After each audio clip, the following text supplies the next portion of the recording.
Haggai ichokome keje klen kuku ke ashikuku ni gi nyuma ke ekome Yehowa fan ake atswa Sɔlemɔ wile manchedario Persia no yelole yino afini gi enyo le no nyon ni gi ekpa le klen bile no le Yehowa ke wie mo Gbalɔ Haggai ke ba Yuda amralo Zerubabel Shieti bile ke Osɔfoi nupa Yoshua Yehozadak bile Yehowa ta chele ke Haggai ake bemene ke ake benisa ake asa atswa Sɔlemɔ wile sheko no hiwole Yehowa ke wie mo ne eju Haggai ke ya Maŋbii la ake ewebii aso esanye hie ake nyehinye tui ni ase no amni bemni ni miwe ne kashi amanfo ne lo no hiwole agbenenye dwanye jemba hijugba ne du ni baba o shifio pe nye na anyepa nye yioni shinye turo nye nuodan shinye turo dan nye buo mama shimoku hefe kulo ni moni yo apani awole nyomu hule eke wokotoku ni shishe gulomni boni Yehowa kene nye dwanye jemba hijugba nye ya godile ano nye ya folo ache keba nye keba ma Sɔlemɔ wile ni mimi ba shemi ni mapue ya minu nyamli nye kwa ngoshini baba ogbe shi eba fio keke ni keji nyeke ni pamoni le bashi ahule mi filio ni le mishwa mini ewa mi fio na kaile eja ke mi Sɔlemɔ wile kashi amanfu ni nyele nye te mo fe mo hie doke mi tu eweheni no hewo ni nwen echinu na ni enele ni shipon le hu ba ni enile no hewo mi ha nu homo eba shipon le ke godin le anu ni esa bele ke wan ke mu ke ni ba ni fe ke gbeme ke koloi ke ni na nuchumo fe ahine ke je kuku ni gi nyuma ke enyu ke ashina agbe Maŋbii le Yehowa fãmɔ le no keke ni Zerubabel Shealtiel bile ke Osɔfoi nupa Yoshua Yehozadak bile ke manlem ni meini sheke no mo lem ni ke bale fe bo Yehowa ke Gbalɔ Haggai we mo le atoe ameshegbe ye Yehowa hie keke ni Haggai Yehowa bofule ke Maŋbii le Yehowa tumole na ake min kenya ke mikenye ye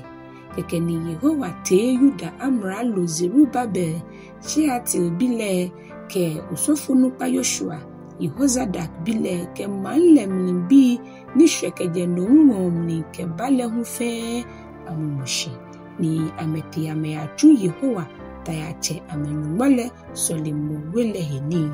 ametu ni emanchedario yino afini die enyo le no nyoni die kpa le no bini di nyumai enyo ke edwele no hallelujah Haggai icho enyo ke de klen kuku ke ashikuku ni gi ne Sɔlemɔ we hele feo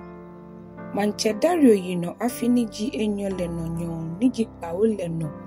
bini gi nyumai enyo ke ekome le no le Yehowa ke Gbalɔ Haggai we ni ke ele ake ke mo Yuda amralo Zerubabel Shealtiel bile ko Osɔfoi nupa Yoshua Yehozadak bile ke Maŋbii le ake na mo ehwe yenyete ni naboni ne ke Sɔlemɔ we ne chuchu anunyam le yo ha tenye na le tenmenele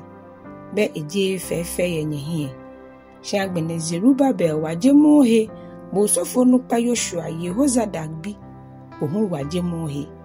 nye Maŋbii fe nye waji anyehi nye tiashi nye chuani eja akemi kenye ye tamoboni mi wo nyeshi beni nyeshi Egypt le mi mu mole kenye ye no hiwole nye kashi agbeye Yehowa ke Yehowa ta chele ke ake eshwebe be kukuo kukeke ni mimba hoso mwe ke shipon ke nshole fe mimba hoso jele mni majile ni abalo amemli dwetri le ke ababie mikeba wo Sɔlemɔ wile mli ni eyu oboto ke anunyanson jele mli duete fe ke shika fe le mi minuni mi Yehowa ta chele mike Sɔlemɔ wene se pe anunyam le baafe echuchu anunyam le ni bia majema hami webii le ahwere mi Yehowa taya chele mike keje kuku ni jinyoma ke ashi nyoma ke edwe Gbalɔ leke Osɔfoi le yasusu saji ahe nyo ni jine hule no gbi ni jinyoma enyo ke edwe le no ya manche daro yino afini ji enyo le no le Yehowa ke Gbalɔ Haggai wie Yehowa taya chele ke Haggai ake bi Osɔfoi le koni ameha busani ne heto keji mboko ke lo ni ekemisha afolemni eko eho itade na amumli ni atade le na amule yasa abolo lo ni eni ni aho lo wine lo mu lo ni eni fe ni eni kuhele ani no fio ni le kronkron lo sani ne heto ni Osɔfoi le ha ji ake tabida keke ni Haggai bi Osɔfoi le ake shikeji moni atagbonyohi ni ekebule ehetani bi ne ekohe hule ani ebule ni le lo Osɔfoi le tohi ake keke ni Haggai ke Yehowa mi ke ake ne ke pepepe jiboni mane ke mane mi bi le ebule amehi yemihie ni nakan peun jiboni abule amenini na nuchumo fe nuchumo ke no fe no ni ameke basha afole ameke ha mile keje kuku ni jinyoma ke enumo ke ashi nyoma ke nehu Yehowa baajɔɔ ewebii le Yehowa ke ake agbene keje mene no ke ya nele yasusu ano ni ebanye no ke hole dani nye boy Sɔlemɔ wele atwale tenye ya maku